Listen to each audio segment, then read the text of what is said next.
Fear Not, Episode 124. Hi, I'm Billy Atwell, and I believe that consistently facing your fears is the only way to realize your truest self and to make those confident choices that will help you to obtain your deepest held hopes and dreams. I have faith that this podcast series will show you that you are not alone, that it will strengthen you and give you courage to face your fears, and that it will help you to permanently cross over into a life of living beyond your fears. Join me on this journey as we listen and learn from others as they share their experiences in facing and overcoming their own fears.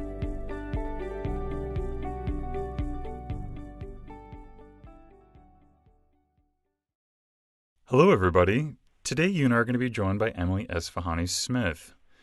Welcome, Emily. How are you today? I'm doing well. How are you? Yeah, I'm doing pretty well myself, thank you. Are you ready to fear not today? I am. And thanks for having me. Yeah, it's definitely my pleasure. Emily is the author of The Power of Meaning, Crafting a Life That Matters. She writes about psychology, culture, and relationships. Her writings have appeared in the Wall Street Journal, New York Times, Time Magazine, The Atlantic, and other publications. She's also a columnist for The New Criterion, as well as an editor at the Stanford University's Hoover Institution, where she manages the Ben Franklin Circles Project, a collaboration with the 90th Street 2nd Y and Citizen University to build meaning in local communities. Emily, can you take a few extra moments to fill in the gaps and maybe also give us a brief glimpse of your personal life? Oh, sure. So I live in Washington, D.C. with my husband, and in college I decided that I wanted to be a writer, and after college I went to graduate school for positive psychology, which is the science of well-being. And when I was in grad school, I started writing about some of the psychology research that we were learning about, and that kind of, from there, my writing career kind of took off. And one of the articles that I wrote for The Atlantic was called "There's More to Life Than Being Happy," which was about this new study about the value of living a meaningful life and focusing on meaning as opposed to focusing on the pursuit of happiness. And that article ended up doing really well and became the basis of this book that I wrote, which came out in January, called The Power of Meaning, Crafting a Life That Matters. Would you also share with us today one of the biggest fears that you've had to face?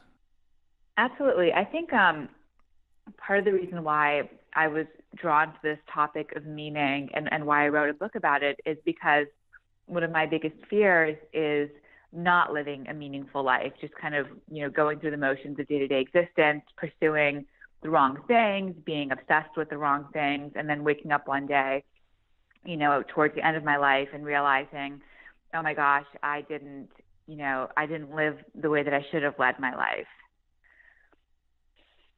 So what did you do to overcome that? Well, I wrote this book, and as part of the research for my book, I, interviewed over 100 people, and I read through thousands of pages of, psychology research, neuroscience, philosophy, theology, anything that I could get my hands on about, how to live a meaningful life.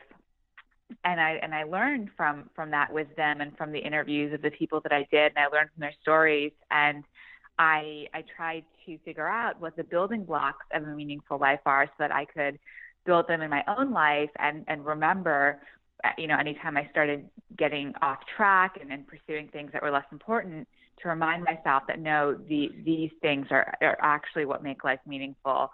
And the 4 building blocks that I write about in my book, which I kind of discovered as I did all this research, are the first one is a sense of belonging. So, not just being in any old relationship, but being in relationships where you are valued and you feel like you matter. And in turn, you treat other people like they matter as well.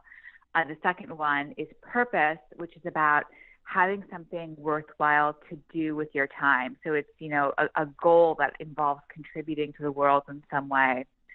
The third one is transcendence. And these are those rare moments when you're kind of lifted above the hustle and bustle of daily life and you feel connected to a higher reality. And then the fourth pillar of meaning is storytelling, which is really about the story that you tell yourself, about how you became you. It's kind of the narrative that you weave about your life. So, how do you face fear in general?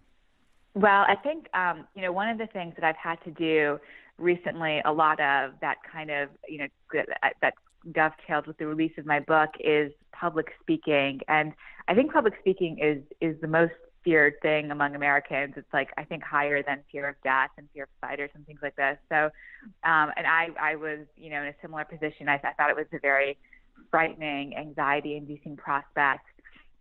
And I was invited to give a TED Talk at the conference just last week. So I gave the talk last week. I was invited to give it a couple of weeks ago. And so I had this fear of public speaking, and then I had this opportunity to deliver a talk on a pretty big stage. And so I was completely afraid and freaked out, really. And the only way that I knew how to respond to it, and it's the same with all the other, most of the other fears that I've faced throughout my life, is just by, facing it head on and telling myself that, I can do it, that this is an opportunity to grow and to do something that I've never done before, and that I'll become better, and it'll kind of enrich my life if I take this opportunity and see it as a challenge and as an opportunity for growth. Would you share with us today also some resources that you've come across that have helped you to handle facing your fears? I think that, one of them, and you can think about it in one of two ways, is meditating or just doing deep breathing. When we're afraid, when we're anxious, one of the things that happens is that our heart rate elevates, and that's kind of why we start feeling almost jittery. And the best way to control that is through our breath. So just taking in really deep breaths. I mean, whenever I do these public speaking things, I put my hands like on my lungs, kind of right below my rib cage, and I take these deep belly breaths, and I kind of feel my hands expand outwards, and that's how I know I'm taking the deep breaths. And I'll kind of count in for 6, and I'll hold the breath for a couple of seconds, and I'll release it slowly. And I just find that to be very calming and relaxing. And I think that it's a good way to respond even when you're dealing with a fear that's not as immediate as, say, public speaking, but something more, just about your life. Like, oh, I'm afraid that I'm, not being the person that I want to be, and just kind of breathing and meditating, which is just a more kind of extended form of deep breathing, where you kind of sit down and are devoting yourself to this, I find to be a really helpful way to gain perspective and to reflect on your fear and what's really driving it. I think that people have a misconception that meditation is supposed to be this experience where you're completely clearing your mind of everything. And what I found is that meditation is valuable because it's a time when I'm doing nothing and just kind of focusing on my breath. And during that, thoughts kind of start to rise to the surface of my mind that would otherwise be pushed to the side because I'm so busy checking my email or social media or whatever. And these thoughts are me kind of making sense of whatever it is that I feel anxious about or I'm afraid of. And usually what I discover is that my anxiety and my fear is rooted in feeling like I'm not in control of a situation or that I'm going to fail somehow. So, and I think just understanding that helps blunt the sharp edge of the fear a little bit, because at least you understand what's going on in that case. Are you ready for the speed run? Sure. What individual, whether they're fiction or real, has made the most impact on your life? Oh, my parents, I would say. They've just encouraged me all the way through and have always been there and supported me from the very beginning.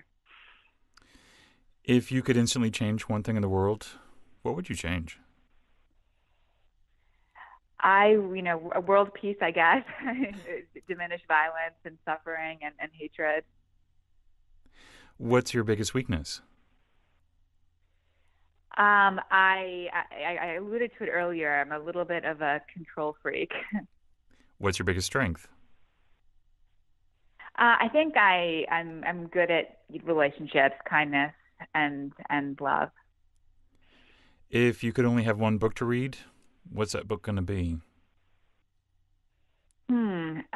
That's a good one. I will go with the novel Middlemarch by George Eliot. Do you have a favorite sound? I love the song Flamenco Sketches by Miles Davis. And Emily, if someone would like to connect with you, what's the best way for them to do that?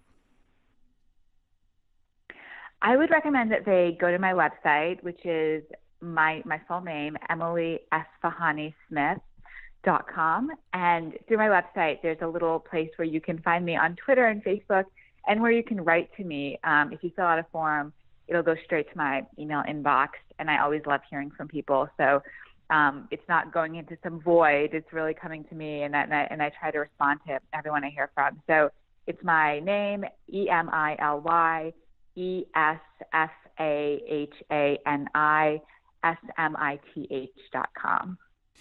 And what parting advice would you like to leave with us today? Somebody once gave me some advice that I thought was really wise, and I think about it all the time, and that's swim in your own swim lane. So don't worry so much about what other people are doing and who's ahead of you and who's behind you. Just, swim in your own lane and keep making forward progress, and then that's the best that you can do. That's a really fascinating concept. Thank you. And Emily, I want to thank you too for coming on the show and sharing your fear today and discussing it with us and helping us to grow in our own ways. So thank you so much for giving your time today. Thanks, Billy. It was great talking to you.